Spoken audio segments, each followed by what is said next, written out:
Salve, salve galera! Seja bem-vindo a mais um Healthcast, onde a gente fala aqui sobre saúde, saúde preventiva e funcional, onde a gente fala aqui, traz para você que é profissional da saúde, principalmente profissional da educação física, um direcionamento, uma visão ampliada sobre esse mercado.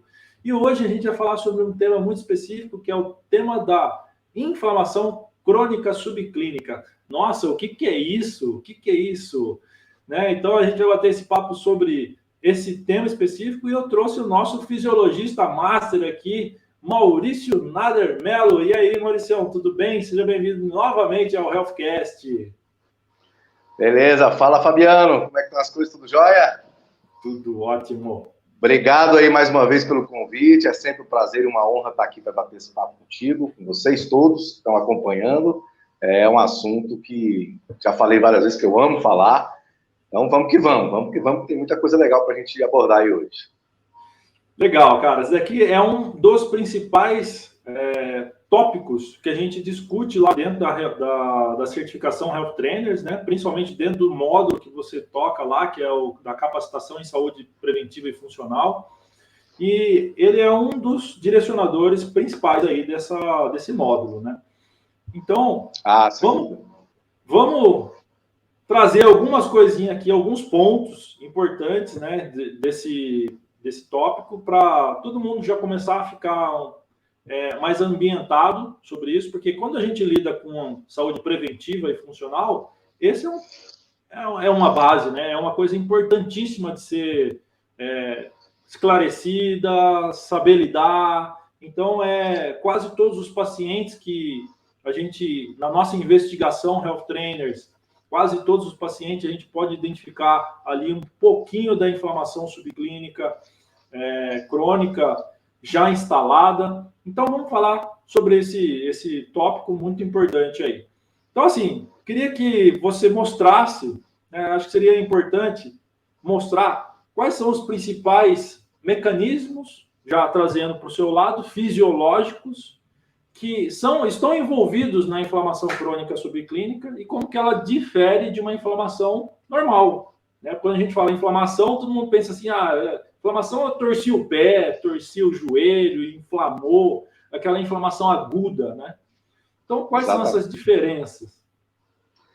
Exatamente, Fabiano, você comentou bem aí, existe a inflamação crônica subclínica, que é o tema do nosso bate-papo hoje, e existe a inflamação aguda, que é a inflamação que a gente está mais ambientado a conhecer, que é aquela inflamação que gera dor, que gera rubor, né, que gera inchaço, enfim, uma picada de abelha, uma torção no tornozelo, enfim, que é o que a gente está adaptado. Mas esse tipo de inflamação aguda, ela é uma inflamação pontual, você aponta onde ela você tem um tempo ali inflamado até resolver a situação da lesão ou do agente agressor, desinflama e sua vida segue normalmente.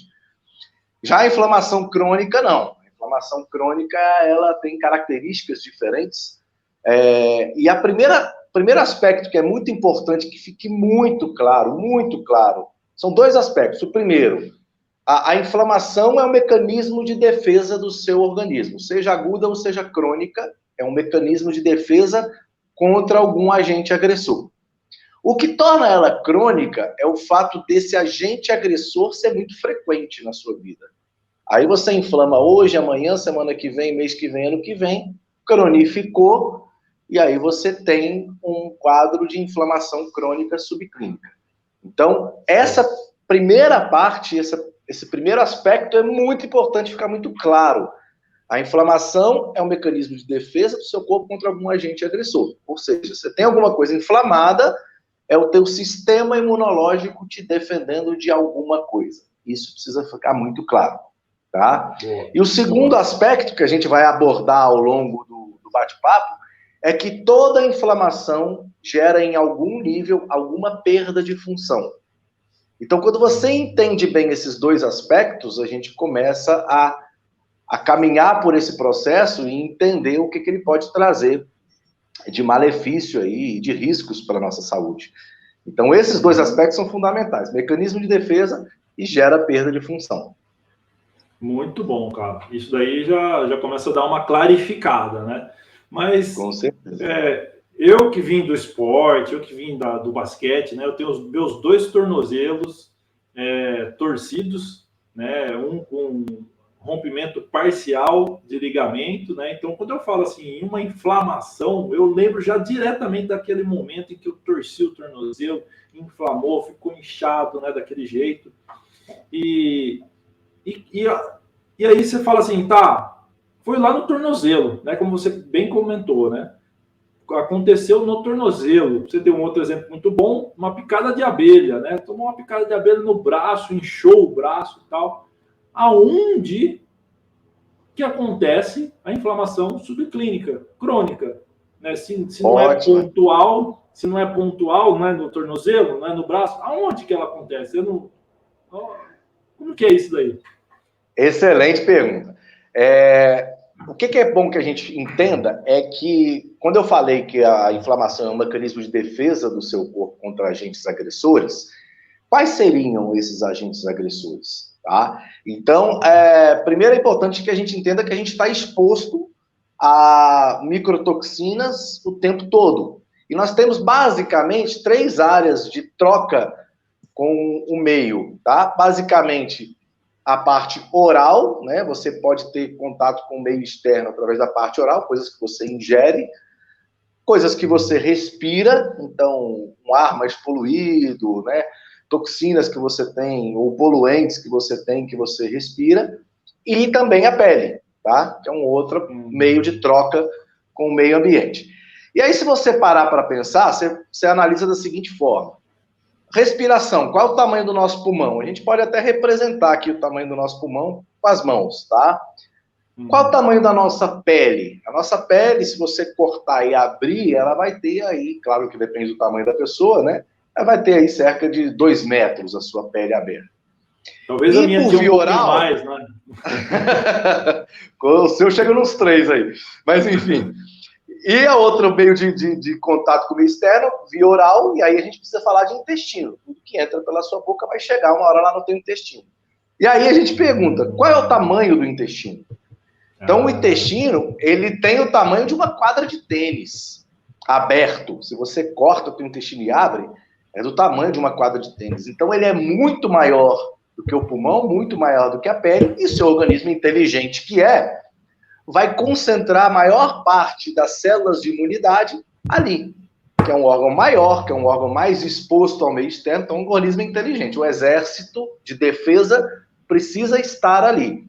Então, já respondendo sua pergunta, normalmente o processo de inflamação crônica subclínica começa pelo intestino, que é não só o grande responsável pela nossa imunidade, e por consequência também é o órgão onde a gente mais tem células de imunidade, mais suscetível a processos inflamatórios crônicos. Nossa, muito legal. É isso. E quando a gente pensa no intestino como a principal local de inflamação, né? Então a gente acaba correlacionando então a alimentação como um fator muito importante para o desenvolvimento da inflamação crônica subclínica, certo? Sem sombra de dúvidas, né? Talvez um dos principais, ou o principal fator, seja a questão da alimentação. E aí a gente precisa entender algumas coisas importantes. Por exemplo, Fabiano, tem outros 2 aspectos que eu vou comentar, mas vamos começar pela alimentação. Existe alimento e existe produto alimentício, certo? Isso. Alimento é o que tem na natureza. É comida de verdade. Arroz, feijão, carne, frango, peixe, legume, verdura, fruta, ovo, castanha, enfim. Aí eu pergunto, há quantos anos o ser humano come isso? Desde que chegou no planeta Terra. Há 300 mil anos, isso é o que a gente come. O que significa dizer que a gente come isso há 300 mil anos? Nossos genes, nosso DNA, já estão mais do que adaptados a entender que esse é nosso alimento. Tá? Então, esse é o alimento específico para o nosso organismo. Se eu der carne para um passarinho e alpiste para um leão, o que vai acontecer? Eles vão adoecer quando consomem alimentos que não são específicos para aquela espécie. Então, a comida de verdade raramente vai gerar uma resposta inflamatória. Em alguns casos até gera sim. Mas, como regra geral, seu organismo entende que aquilo ali é alimento. Opa, gente, não vamos atacar, isso aqui é comida, vai ser bom para todo mundo, tá cheio de nutrientes, vamos absorver. Agora, quando você consome produto alimentício, e aí a gente vai falar dos embutidos, dos processados, dos transgênicos, né? Hoje a gente tem milho, soja, glúten transgênicos, a gente tem vários e vários agentes agressores, aromatizante, estabilizante, corante, porcariante, enfim, tem tudo nisso no alimento, e tudo isso tem química. E a gente come isso há quanto tempo? Há quanto tempo? 100 anos? 150 anos? 50 anos? Ou seja, 50 anos, 100 anos, 150 anos em 300 mil, o que significa isso? Que a gente não come isso nem 0,5% do tempo da nossa história aqui no planeta. A gente começou a comer isso há pouquíssimo tempo. Perfeito. Então, perfeito. Nosso DNA, nosso gene não está adaptado a entender que isso é um alimento. O seu corpo entende que está sendo atacado e ele vai se defender. E nós explicamos qual é o mecanismo de defesa do nosso corpo agora há pouco. Qual é? A inflamação. Então, o seu corpo se defende desses agentes agressores, inflamando. Se você consome isso esporadicamente, tudo bem. Você inflama, desinflama e segue sua vida. Mas o consumo disso cada vez tem se tornado mais frequente na população. E é por isso que gera um processo crônico. Porque inflama hoje, inflama amanhã, semana que vem, mês que vem. Cronifica. Então, esse seria o principal agente, ou um dos principais agentes agressores, a questão da alimentação. Uma outra via de contato que a gente tem com o meio por oral, além da alimentação, é medicamento. Então, existem alguns medicamentos que, se feitos de uso contínuo, sem um acompanhamento médico, tá? Sem uma preocupação, a gente sabe, por exemplo, que hoje tem gente que toma antibiótico indiscriminadamente, toma medicamentos sem prescrição, tá? Ou até alguns medicamentos mesmo prescritos por tempo muito longo, tá? Pode gerar também essa resposta inflamatória. E o terceiro ponto, são 3 aspectos, 3 agentes agressores principais, né? O terceiro ponto é o estresse, tá? O estresse emocional, a gente sabe da relação entre o cérebro e o intestino, né? Então aqui eu posso explicar assim, muitas vezes quando a gente passa por um estresse muito forte, muito violento, você tem uma disfunção gastrointestinal. Ou seu intestino prende, ou seu intestino solta. Isso é só um exemplo da relação entre o intestino e o cérebro. Então, o teu estresse também vai influenciar lá no funcionamento intestinal. Tá? E isso também é um fator, um agente agressor, que, se for frequente, também pode gerar um processo de inflamação subclínica. Então, são esses 3 aspectos, basicamente. Alimento, alguns medicamentos e o estresse. Muito legal, cara. Muito legal.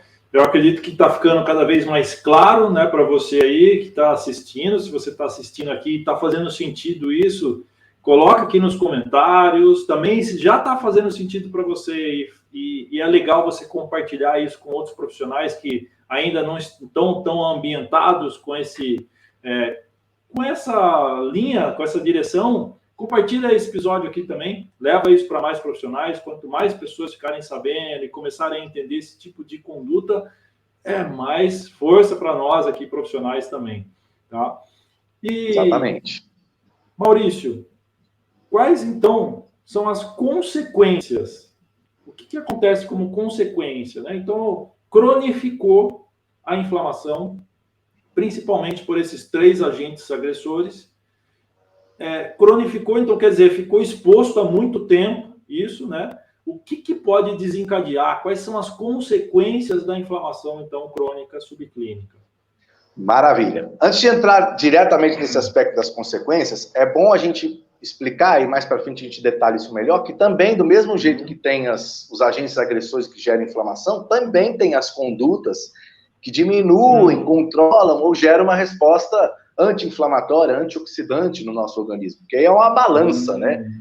Então, do outro lado, do lado positivo, entra o exercício físico na dose correta, tem uma ação anti-inflamatória interessante, o sono de boa qualidade, boa quantidade também, a própria exposição ao sol dentro do período de tempo, a dose ideal também gera respostas anti-inflamatórias, e existem também os alimentos antioxidantes, anti-inflamatórios. Então, existe o outro lado da balança também, que a gente pode comentar um pouquinho mais à frente.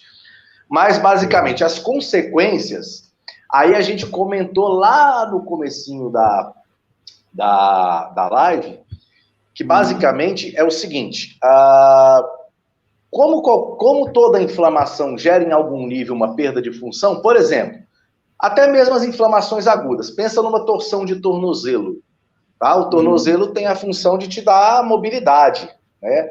E se você torce o tornozelo, você vai perder função, você vai perder mobilidade, tá? E isso acontece também com a inflamação crônica, tá? Começa geralmente pelo intestino. Então aí você pensa, quais são as funções do intestino? Ele tem função de absorção de nutrientes, isso vai ficar prejudicado. Então aí a gente vai pensar num processo de hipertrofia. Ah, você tem que consumir tantas gramas de proteína por quilo de peso corporal. Maravilha! Só que se te ensinaram que você é o que você come, na verdade, você é o que você absorve. Então, às vezes você consome aquela quantidade de proteína, mas você tem inflamação, tem perda de função, dentre as funções está a absorção de nutrientes, você não absorve bem, dificuldade de hipertrofiar. Tá? Então, essa é uma das consequências. Você também tem uma questão de detoxificação, é uma outra função do intestino. E se tem perda de função, piora a capacidade de detoxificação e, obviamente, se existe mais toxina circulante, existe mais ação imunológica, porque seu corpo entende que aquela toxina é um agente agressor, responde de forma imunológica e isso vai gerar mais inflamação. Então, vira um ciclo vicioso. E essa inflamação, ela não vai ficar restrita ao intestino, ela vai sendo disparada para outros órgãos. Então, você pode gerar aquelas ites de repetição, sinusite, rinite, artrite reumatoide, encefalite, faringite, gastrite. Então, tem vários e várias ites aí de repetição que podem ter como causa principal o intestino. Por isso que a gente precisa pensar de forma integrativa, porque a inflamação, o sintoma inflamatório é o final do problema. O começo é que a gente precisa entender onde está começando. Tá? Então, isso também é muito importante. E uma terceira função intestinal muito importante que algumas pessoas não sabem é a questão da produção de neurotransmissores. Principalmente aqueles neurotransmissores que se conectam com um sistema nervoso autônomo parasimpático, ou seja, que diminuem a tua atividade cerebral. Então, tem inflamação, vai ter uma perda de função, uma menor produção de neurotransmissores inibitórios, e o que vai preponderar, muitas vezes, é um aumento da atividade cerebral. E esse aumento da atividade cerebral pode te gerar irritabilidade, dificuldade de relaxar, insônia, ansiedade, agressividade, aquele cérebro que não para, você já fez tudo, trabalhou em casa, chegou à noite, mas sua cabeça está lá a 1000 por hora, né? Isso também pode ser uma consequência da inflamação. Então, na verdade, Fabiano, a inflamação gera inúmeros sintomas diferentes e interessante que ela é considerada uma inflamação assintomática. E, na verdade, ela não é assintomática. Ela tem sintomas, só que a gente não correlaciona os sintomas ao estado inflamatório. Por isso que é mais difícil de você trabalhar. E eles também não são imediatos. São sintomas que muitas vezes em 2, 3 dias depois da exposição ao fator de agressão. Entendeu? Então, basicamente, essas são algumas consequências. Legal. Perdão. Cara, legal. Olha só. A gente trabalha bastante dentro da certificação e da atuação Health Trainer, né, com diagnóstico, principalmente com mapeamento de sintomas, né, onde a gente olha exatamente regiões do corpo, né, aonde a gente tem maior sintomatologia. Então, de acordo com a sintomatologia daquela pessoa, naquele momento, a gente consegue identificar, então, possíveis indícios de inflamação subclínica, certo? Então, sem sombra de dúvida. Quando a gente traz, então, para esse mundo Health Trainer, né, quais são esses sintomas? Quando você olha para um mapeamento de sintomas, né, quais são os sintomas que estão mais correlacionados a uma inflamação subclínica. Trato digestivo, pensando no nosso mapeamento de sintomas. Sempre dentro ali do mapeamento de sintomas, a gente gosta sempre de começar olhando justamente para o intestino, tá? Até porque o mapeamento de sintoma ele é composto de 70 e poucas perguntas, e todas elas podem ter alguma relação com a inflamação, todas. Então você olha primeiramente para o intestino, se você tem sintoma gastrointestinal, não um sintoma esporádico devido a um fator pontual, mas um sintoma mais frequente. Por exemplo, uma constipação, ou um quadro de diarreia um pouco mais frequente, náuseas, aquela sensação de estufamento, empachamento abdominal, gases. Então, tudo isso é fator, sintoma inflamatório. Azia, tudo isso é sintoma inflamatório. A gente olha para isso e vai olhar para os outros sistemas do nosso corpo. Se você tem quadros dentro do mapeamento de sintoma de ites de repetição, tem lá a rinite, tem lá a sinusite, tem lá a gastrite, até uma própria enxaqueca de repetição, tá? Que a gente lembra de inflamação, a gente lembra de dor também, pode estar incluída aí. Todos os aspectos emocionais e mentais, pela questão dos neurotransmissores, também podem estar sinalizando um processo inflamatório, tá? E também é muito importante que a gente entenda que a inflamação crônica, ela é a base de basicamente todas as doenças crônico-degenerativas. Então, quadros de doenças também podem se desenvolver, e se desenvolvem, na verdade, a partir de processos inflamatórios. Tá? Então, uma diabetes, uma hipertensão, tá? As cardiopatias, as doenças autoimunes, essas doenças todas, elas se originam de um processo inflamatório. E aí, Fabiano, até quero falar um pouquinho mais disso, que a gente está falando para a maioria aí dos profissionais de educação física, e outras áreas também, ou até o público que não é da área de saúde, mas quer aprender um pouquinho mais.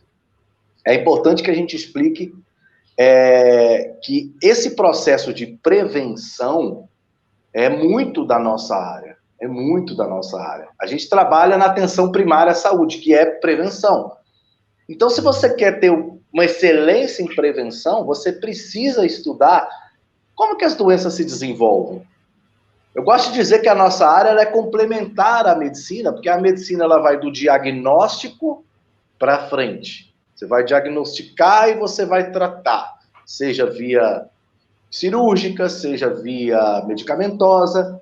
E onde a gente entra? A gente entra do diagnóstico para trás. Então, a gente entra, na verdade, num prognóstico, onde você faz um check-up funcional. O health trainer não trabalha sem dados, né? Isso aí é um princípio, a gente precisa trabalhar com dados.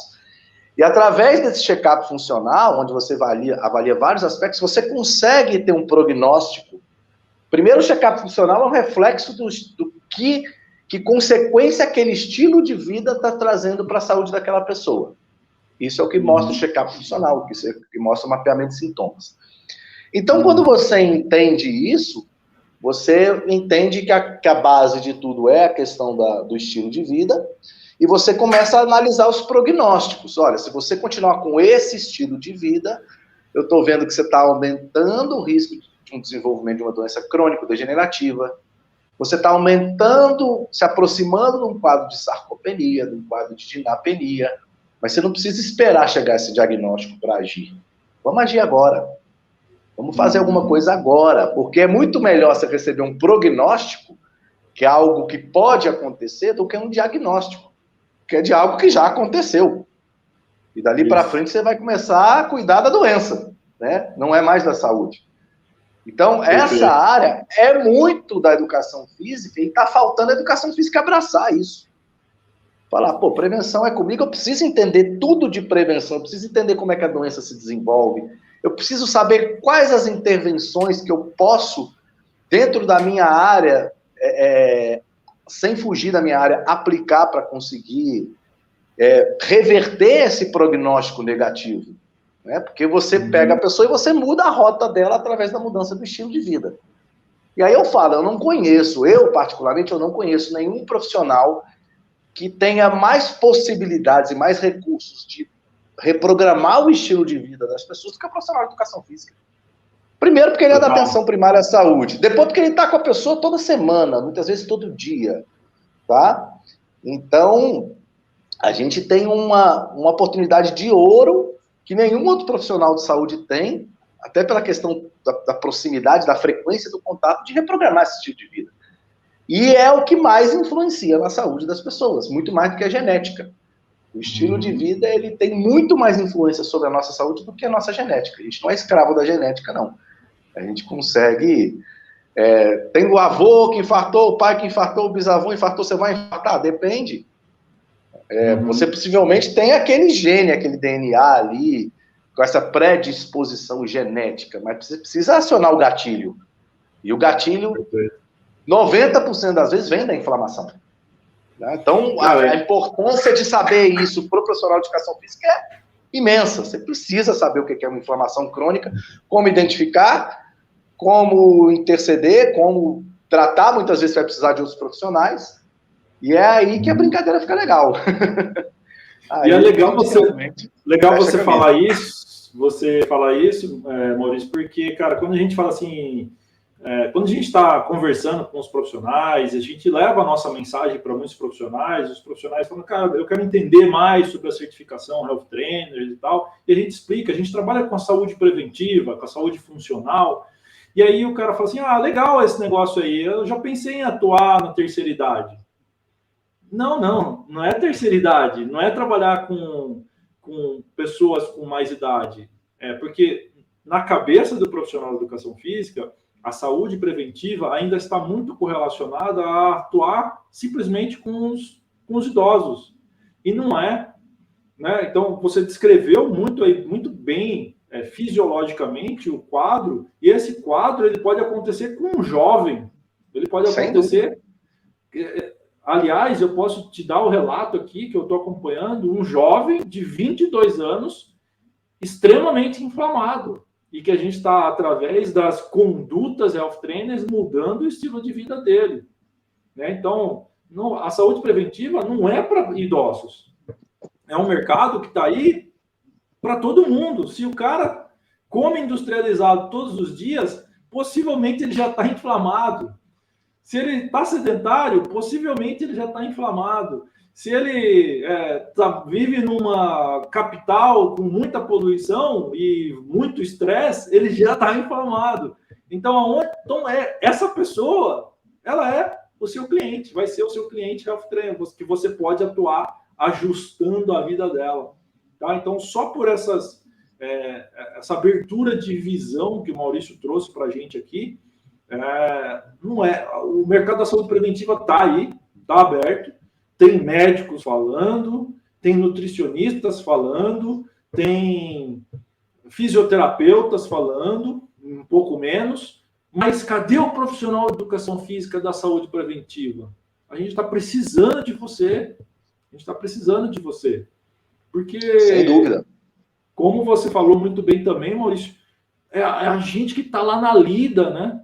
A gente está lá, está mais próximo do paciente, realmente pegar na mão desse cara. E o profissional de educação física, né, agora é conversar com você, profissional de educação física. Você precisa realmente ampliar a sua visão, porque na nossa formação, na nossa graduação, a gente é muito direcionado ao esporte, é muito direcionado ao fitness, a treinamento, e quando a gente pensa em saúde preventiva, treinamento é importante? Fazer as pessoas treinarem, se movimentarem é importante? Mas é um aspecto da saúde preventiva, porque, como o Maurício colocou também, é uma visão mais integralista, a gente tem que olhar para outros aspectos, outros determinantes da saúde. Né? Então, eu tenho que saber como que essa pessoa... atua, como que é a vida, as 24 horas dessa pessoa. Eu fiz umas contas esses dias, Maurício. Você fala muito bem das 23 horas, né? Mas tem muitos profissionais, exatamente, que atendem o cliente 2 a 3 horas por semana. né? Então, o personal trainer vai lá e dá treino para a pessoa 2 horas, 3 horas por semana, dá o melhor treino para a pessoa, né? Então, é o melhor que você pode fazer nessa 1 hora que você está comigo. Só que uma semana tem 168 horas. E nas outras 168 horas da semana dessa pessoa, como que ela se comportou? O que ela fez? Né? Então, o Health Trainer ele tem essa visão ampliada da vida da pessoa. Por isso, ele consegue interferir de uma forma diferente. De uma forma muito mais ampla, mais completa. Né? E Maurício, a gente aborda muito, né? A gente aprofunda em tudo isso no seu módulo dentro da certificação, né? Você aprofunda bastante na inflamação crônica subclínica, e a gente vai trazer isso num próximo episódio, mas tem muito a ver com esse tema, que é a desbiose intestinal, né? E acho que a gente pode abordar isso no próximo tema. E você que está aqui, esteve com a gente, e tem interesse nesse mercado, nesse tipo de atuação, como se você é personal trainer, você é profissional de educação física, tem interesse nesse mercado, vem conversar com a gente. A gente está precisando de gente, a gente está precisando de profissionais. Vem conhecer a certificação Health Trainer, vem entender um pouquinho mais como funciona, que você pode se tornar esse profissional, esse especialista em saúde preventiva, saúde funcional, e começar a atuar dessa forma, de ter essa visão ampliada. O que você pode deixar de mensagem para esse profissional, Maurício? Eu entendo, Fabiano, que a educação física, a grande proposta transformadora dela não é transformar o corpo das pessoas, é transformar a vida das pessoas. Uau. Então, se até hoje você pensou em prescrever para mudar o corpo das pessoas, aqui no Health Trainer você vai aprender a prescrever para mudar a vida dessa pessoa. E, obviamente, que isso tem um valor agregado muito maior, te permite ser muito mais reconhecido, ter muito mais autoridade, te permite cobrar mais pelo seu serviço, porque você tem uma entrega muito maior, mas para isso você precisa se capacitar. E isso não é feito na graduação. A graduação pouco fala sobre saúde na educação física. A gente não tem patologia na faculdade, né? A gente não estuda imunologia na faculdade, e o que, na verdade, é uma grande falha da nossa formação acadêmica, porque se a gente é da área de saúde, eu preciso entender como é que a gente perde a saúde. Como é que eu perco a saúde? Qual é essa via? Qual é esse processo? E isso não é, por exemplo, da formação acadêmica do médico. Às vezes as pessoas falam, pô, mas o médico não me falou isso, o médico não me disse aquilo. Ele não tem essa obrigação, não é da formação acadêmica dele. Não é porque o médico é ruim, não.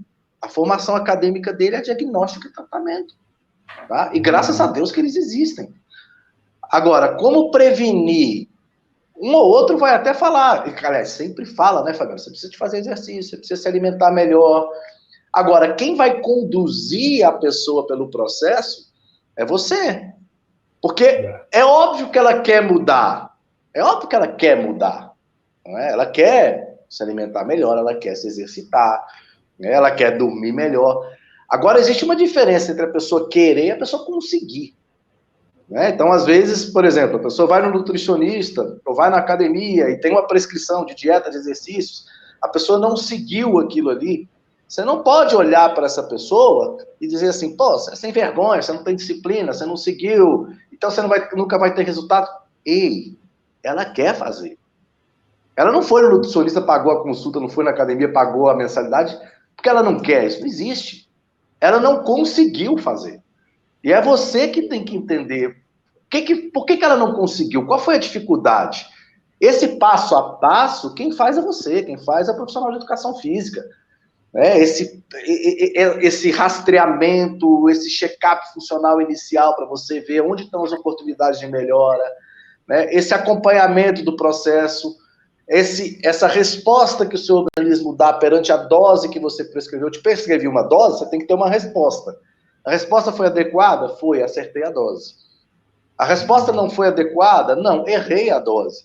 E errar a dose é outra coisa que o profissional da educação física precisa aprender a lidar com isso. Porque isso é normal, cara.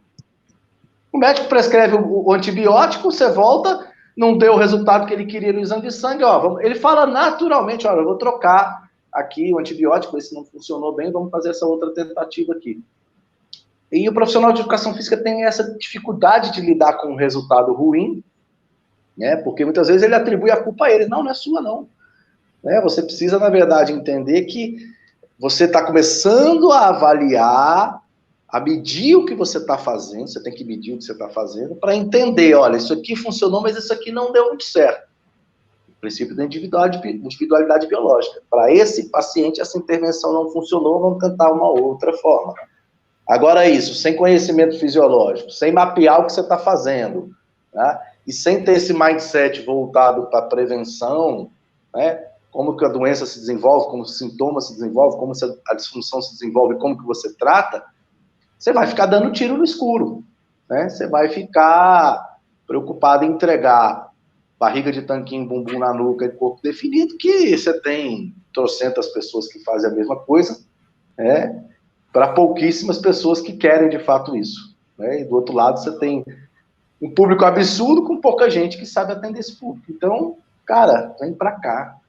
A oportunidade está aqui, a grande oportunidade da educação física hoje, o mercado está apontando, é a saúde preventiva. E integrativa, obviamente, porque é tudo integrado.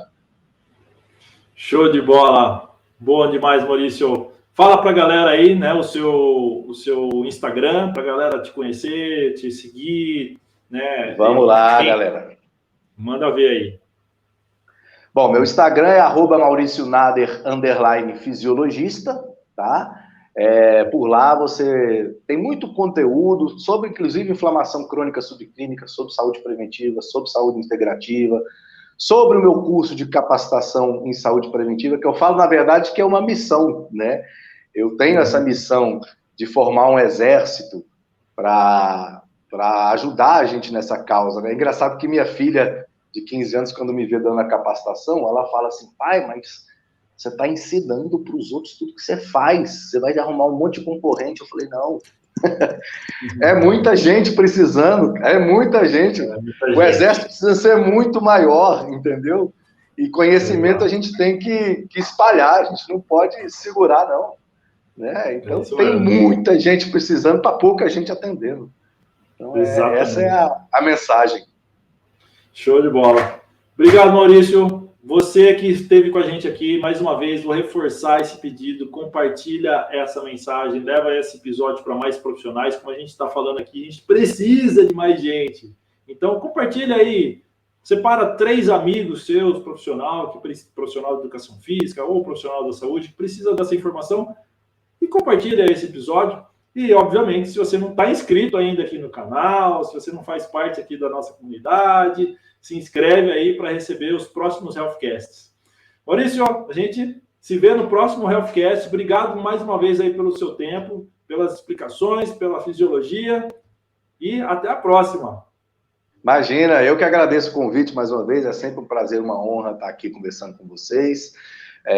Esse papo é sempre muito proveitoso.